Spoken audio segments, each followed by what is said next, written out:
सूचना जो आपको सावधान कर दे। आप देख रहे हैं खबरों की हकीकत। सीमांचल न्यूज प्रस्तुत करते हैं STMD media network private limited. North east India के साथ सीमांचल की तमाम खबरें नहीं, खबरों की हकीकत। कांग्रेस के वरिष्ठ नेता तथा प्रसिद्ध अधिवक्ता शंकर सिंह ने सीमांचल न्यूज को दिए गए विशेष साक्षात्कार में कहा कि कटिहार में सर्वाधिक देन माननीय सांसद तारिक अनवर की है। आज जो कुछ भी विकास दिख रहा है यह सब माननीय सांसद तारिक अनवर की देन है। सीमांचल न्यूज पर देखिए कांग्रेस के वरिष्ठ नेता प्रसिद्ध अधिवक्ता शंकर सिंह के साथ विशेष साक्षात्कार। सीमांचल न्यूज में आपका स्वागत है। सीमांचल शख्सियत कार्यक्रम में आप एक ऐसे व्यक्तित्व से मिल रहे हैं जो किसी परिचय का मोहताज नहीं है। प्रसिद्ध अधिवक्ता के साथ कांग्रेस के वरिष्ठ नेता जिनकी वर्षों से अहम भूमिका रही है लोक हितों के लिए, जन समस्याओं के समाधान के लिए या फिर पार्टी की मजबूती के लिए, सब सामाजिक मुद्दों पर बेबाक चर्चा के लिए आइए रूबरू होते हैं, मिलते हैं प्रसिद्ध अधिवक्ता कांग्रेस के नेता श्री शंकर सिंह जी से। नमस्कार, सीमांचल न्यूज में आपका स्वागत है। जैसे कि सार्वजनिक दुर्गा मंदिर में आपने अनौपचारिक मुलाकात में कहा था कि जो भी देन है माननीय तारिक अनवर जी की देन। अभी घुटनों भर वहाँ पर पानी भरा हुआ है। इस सदर में आप क्या कहना चाहेंगे?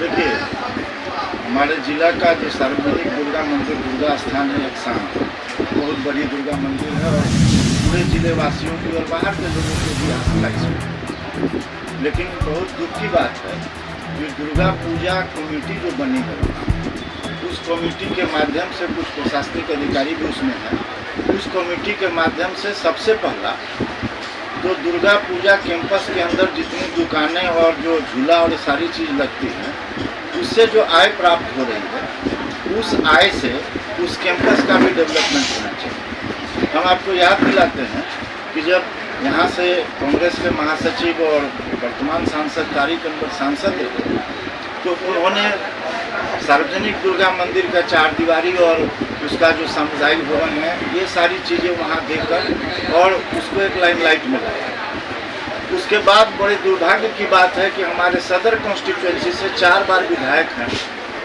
डिप्टी CM बनने का उनको मौका लगा और भी जनप्रतिनिधि हैं, उन्होंने कोई रुचि नहीं दिखाई। राम के नाम लेकर वोट लेना और राम का ही जो दरबार है और माता का दरबार को जो है अछूता छोड़ देना, उसका बगैर डेवलपमेंट किए हुए उससे मुंह मोड़ लेना, ये तो मैं समझता हूँ आम जनता के हित के साथ खिलवाड़ है। आज लाखों रुपया वसूली की जा रही है झूला और मेला लगाने के नाम पर, वो पैसा से वहाँ का डेवलपमेंट क्यों नहीं हो रहा?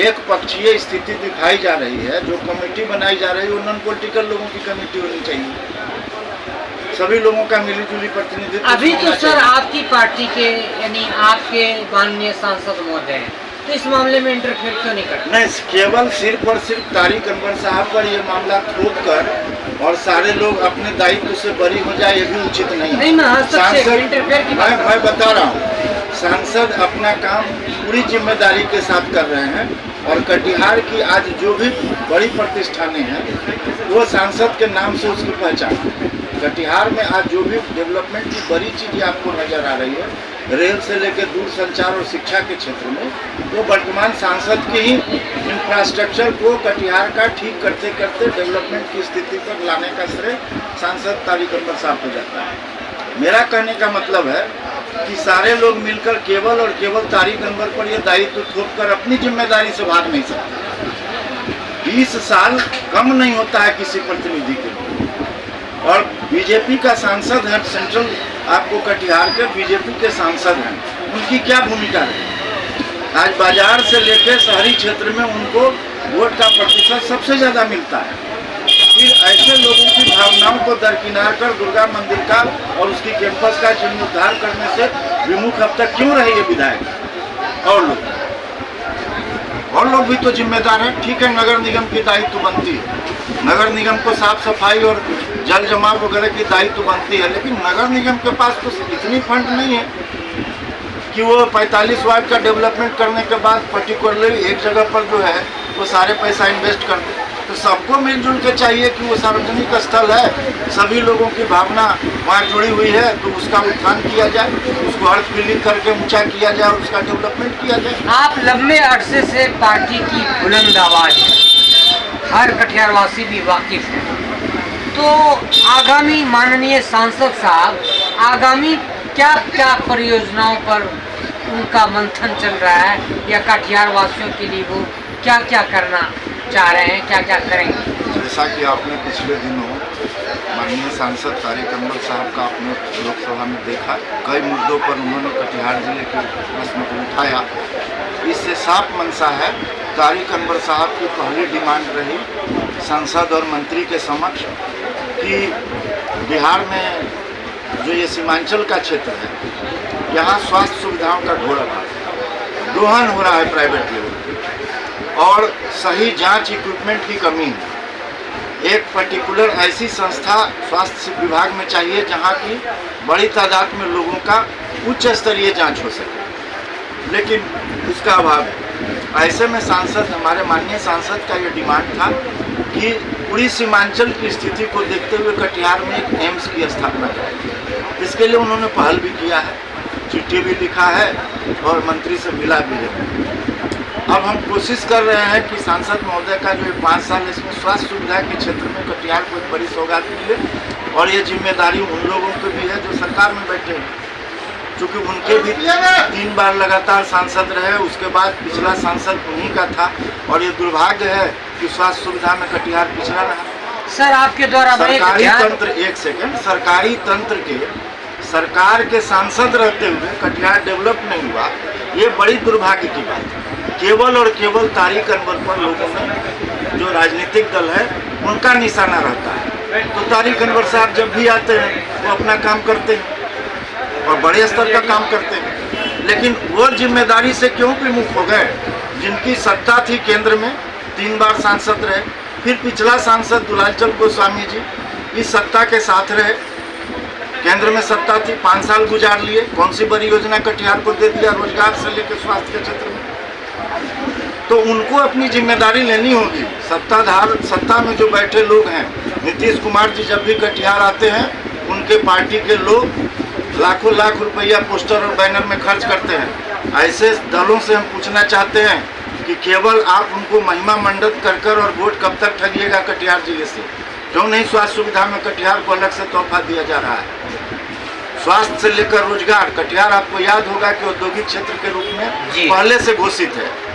यहाँ DSLI फैक्ट्री से लेकर कांटी फैक्ट्री, साबुन फैक्ट्री, आटा मिल, सारी चीजें थी, क्यों विलुप्त हो गई धीरे धीरे? बिहार सरकार की अकर्मण्यता की वजह से।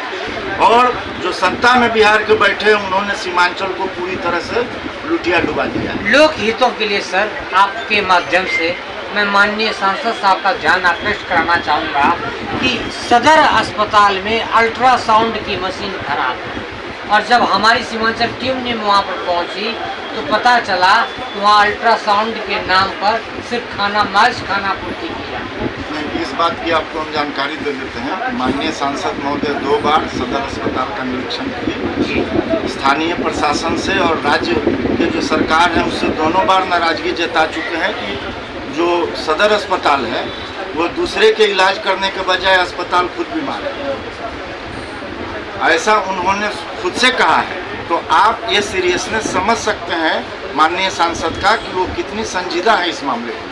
जनमानस को आगामी पर्व त्योहार के मद्देनजर आप क्या संदेश देना चाहते हैं? नहीं, हम ये कहना चाहते हैं कि माँ दुर्गे का जो पर्व है वो सांप्रदायिक सौहार्द के साथ सभी मिलजुल कर हम मनाएं, और सबसे निवेदन करते हैं कि हमारे देश की जो गंगा जमुना तहजीब है उसके तहत हम सभी लोग मिलकर इस त्यौहार को मनाएं और अपने माता से इस बात की कामना करें कि हमारा कटिहार और भारत उन्नति की ओर।